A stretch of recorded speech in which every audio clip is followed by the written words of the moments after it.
মে মাসে সীমান্তে সংঘর্ষ চলাকালে ভারতীয় ৬টি যুদ্ধবিমান ভূপাতিত করার ভিডিও ফুটেজ পাকিস্তানের কাছে রয়েছে বলে জানিয়েছেন দেশটির স্বরাষ্ট্রমন্ত্রী মোহসিন নাকভি। ১৭ আগস্ট এক বিবৃতিতে তিনি জানান, সংঘর্ষের পরপরই এসব ফুটেজ সংগ্রহ করা হয়।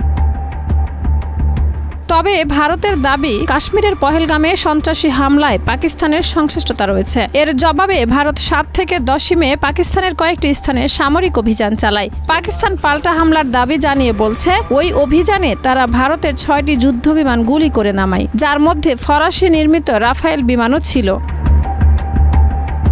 ভারতের শীর্ষ সামরিক কর্মকর্তা স্বীকার করেছেন ওই সংঘর্ষে কিছু ক্ষয়ক্ষতি হয়েছে, তবে ৬টি বিমান হারানোর দাবি অস্বীকার করেছেন তিনি। লিলি বিউটি সোপ, যার অ্যান্টি এজিং গুণ তারুণ্য ধরে রেখে ত্বকে করে উজ্জ্বল, তারুণ্যময় উজ্জ্বল ত্বকের জন্য। রিমার্ক।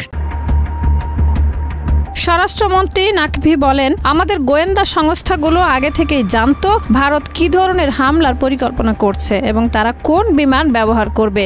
রাডার ডেটা থাকলেও আমরা মাঠ পর্যায়ের দৃশ্যমান প্রমাণের অপেক্ষায় ছিলাম। কিছুক্ষণের মধ্যেই ৬টি যুদ্ধবিমান ভূপাতিত হওয়ার ভিডিও ফুটেজ সংগ্রহ করা হয়।